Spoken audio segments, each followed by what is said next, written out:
Good morning, everyone. I like memes and comics. I think they capture the zeitgeist in a way that the spoken word and the written word sometimes can't. This one's a little bit mean-spirited. It's got Trump laid up in bed, and he looks sick. He's got a red nose. And one of his aides is saying, "Sleepy Joe, phony Kamala, nervous Nancy, they're all tweeting you their best wishes, sir." And that's not true, actually. If you peruse Twitter after the news broke that Trump had a positive corona test, I don't know that means he actually has COVID-19, but he has a positive COVID test. So there's a distinction there, okay? But Charlie Kirk says, former President Obama, Biden White House officials are literally tweeting that they hope Trump dies from COVID. Joe Biden's response? Silence. If we had a real media in America, he would be asked to condemn his administration's officials. Yeah, yep. Here's a video of Trump. He doesn't look or sound sick in it. He says, I think I'm doing pretty well. I'm just going to show a quick 10 seconds here. Everybody for the tremendous support. I'm going to Walter Reed Hospital. I think I'm doing very well, but we're going to make sure that things work out. The First Lady is doing very well. So thank you very much.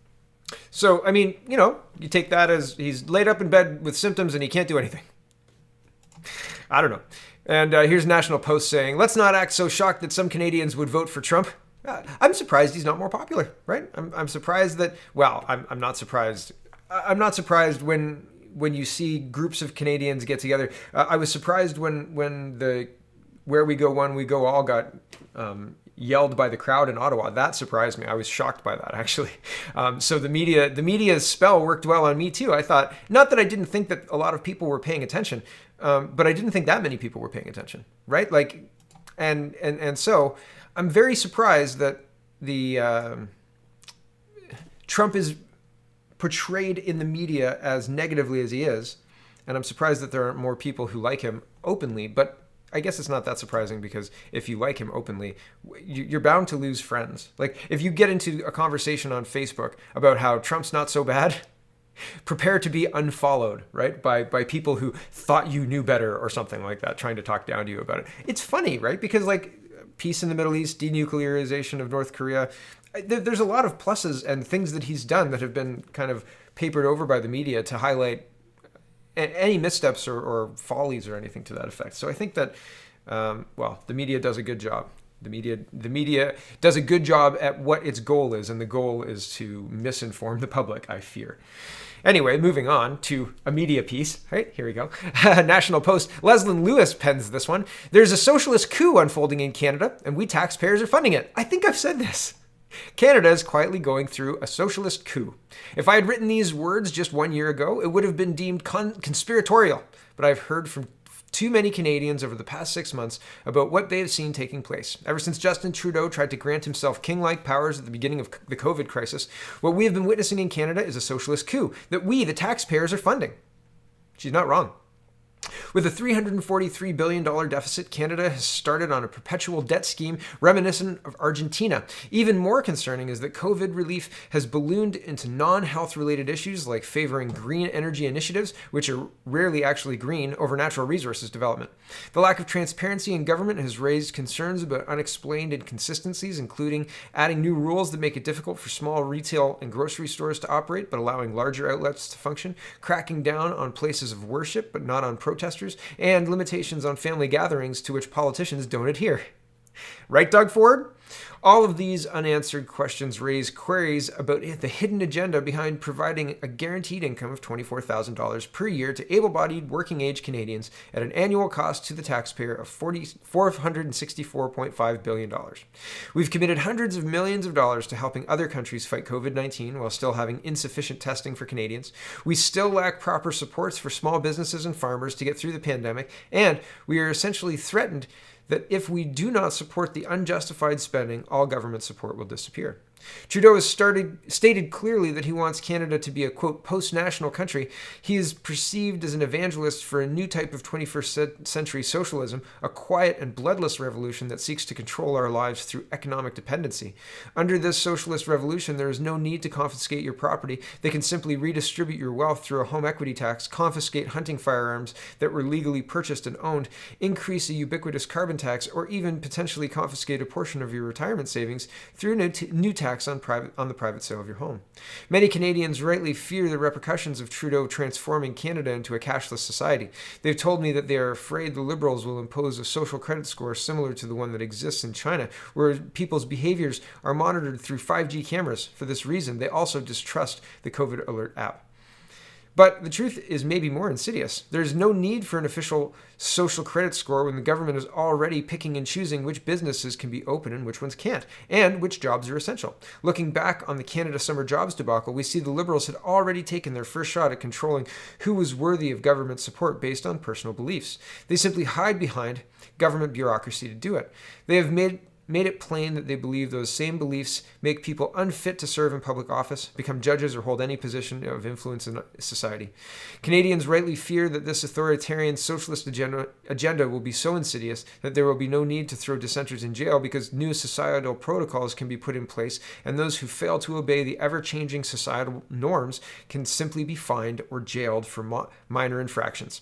Every socialist state has two sets of rules, one for those connected with politicians and bureaucrats, and another for the ordinary person. The fear is that Canada will be no different. Recently, we have seen politicians engage in significant conflict of interests only to receive small fines or slaps on the wrist. Meanwhile, average citizens potentially face steep fines for hosting a dinner party or spending time with their child in a park. The health minister, for goodness sakes, was telling Canadians not to travel while racking up frequent flyer points, flying back and forth home to Ottawa and back, right? You're probably hoping for some good news at the end of this piece, and here it is.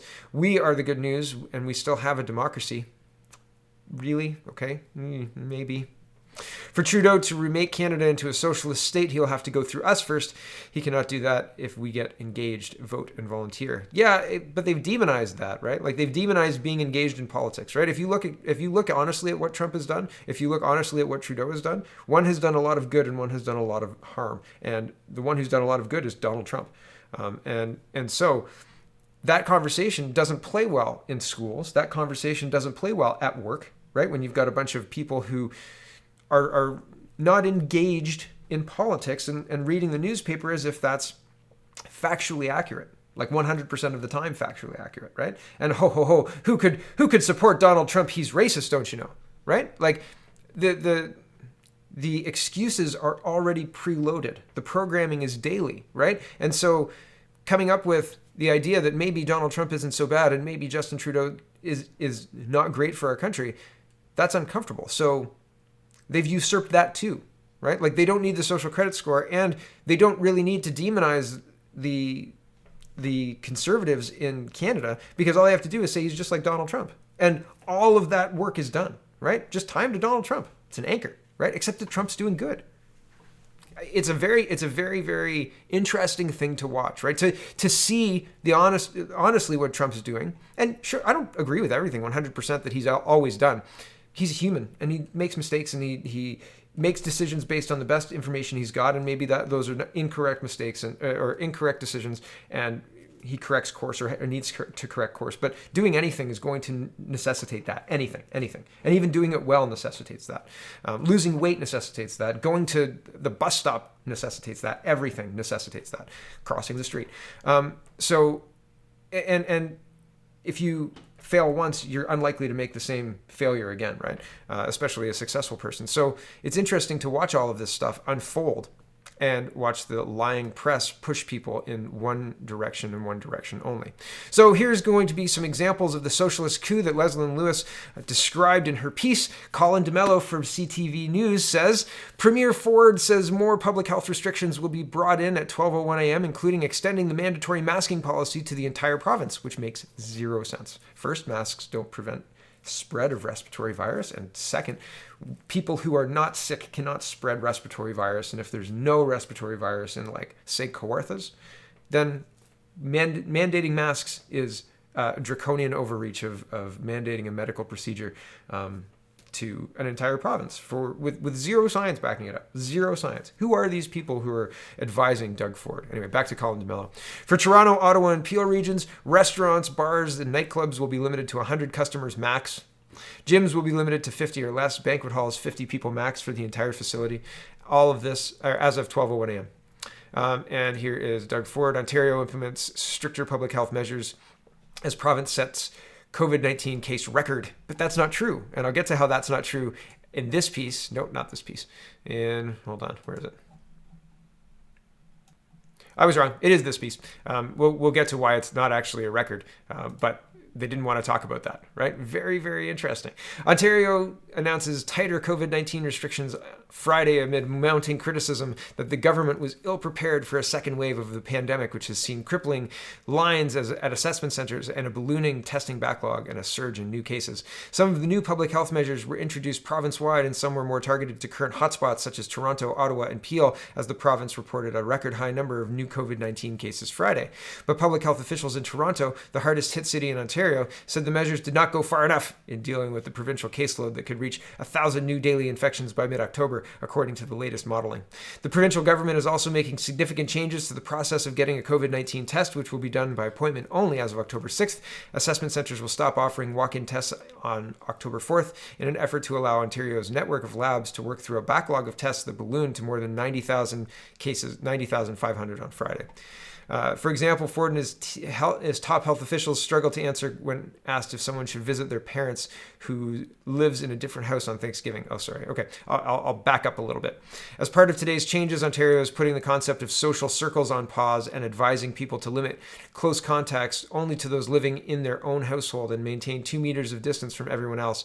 People who live alone may consider having close contact with another household. Just keep your circles tight, Premier Doug Ford said in an afternoon news conference during which multiple reporters expressed confusion about the details of the province's updated advice. Yeah, the updated advice is complete BS. It's garbage. It's confusing. It's contradictory. It doesn't cut down on the spread of COVID-19. There's no data to back up that it does. If social distancing worked, if masking worked, why are the uptick in cases? Morons. Like, really, seriously, answer that, Doug Ford.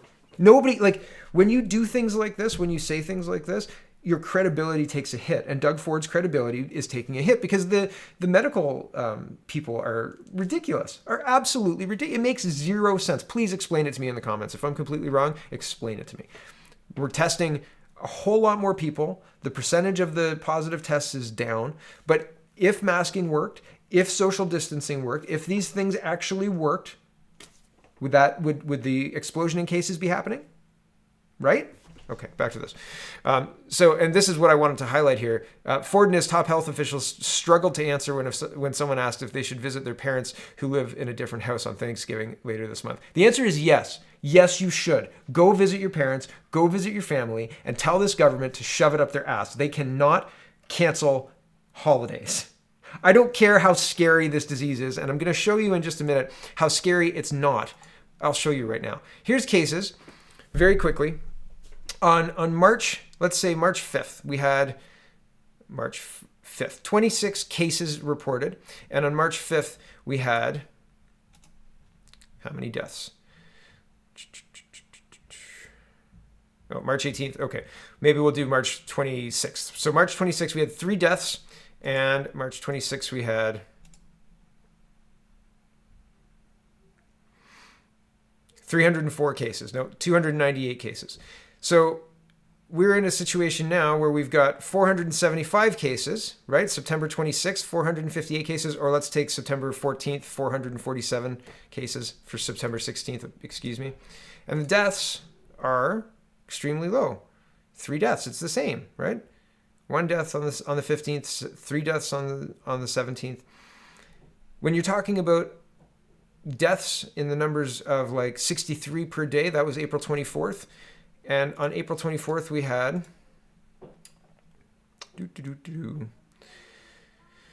24, we had 413 cases.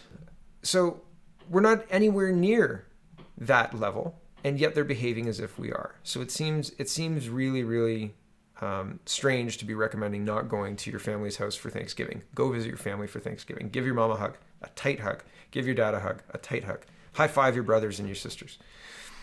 Back to this.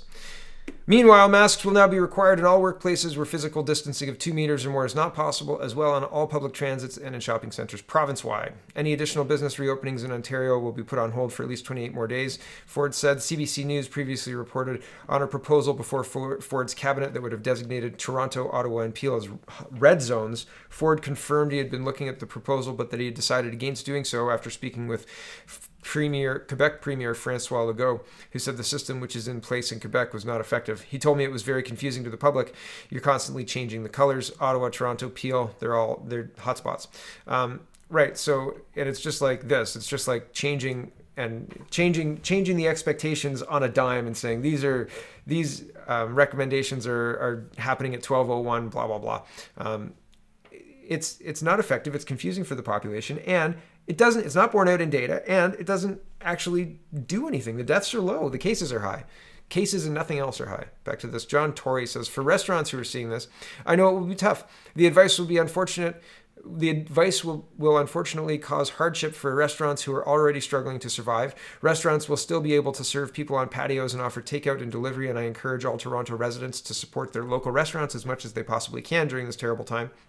I talked to Chrystia Freeland this morning, and she confirmed that they are working to launch a program to help hospitality businesses, among others, through these tough times as soon as possible. I believe a simpler program with targeted help to these businesses along the lines that she described will be of immediate help to these businesses, and she is working to make the program retroactive to October 1st, and I am confident that she will be successful. So I know the federal help is on the way, leaving aside what the province might do, and I will continue to fight for the help until it is in the hands of those who need it the most. Fight for that help until it is in the hands of those who need it most. Putting in place a situation where businesses are forced to close, but massive multinationals are allowed to operate, that's not kind and caring and looking after people. Giving them a handout while not allowing their business to run, while ignoring the numbers like this, is not helpful. And just saying it's helpful doesn't make it so, John Tory. Ridiculous. I like memes. This one's a better one. Adrift in the COVID sea. There's John Tory at the front, or maybe that's Doug Ford and John Tory's back here. Now it looks like his bodyguard, doesn't it? Anyway, it doesn't matter. It says drift in the COVID sea, and there's the big SS fully employed, and he's got a big megaphone, and he says, just remember, people, we're all in this together. And I think this would be more effective if the back of these guys are like, they had name tags on that said like, small business, and other people who were affected by this, restaurants, bars, nightclubs, whatever. And I mean, there are huge like waiters and waitresses and service industry and banquet halls and weddings, and like there's a massive amount of people that are being affected by this, and there are a lot of people who aren't, right? And it's very interesting because they keep saying we're all in this together. Yeah, you don't know. I don't know. And the people who are making the rules, I don't know about it, right? They're not taking things into account.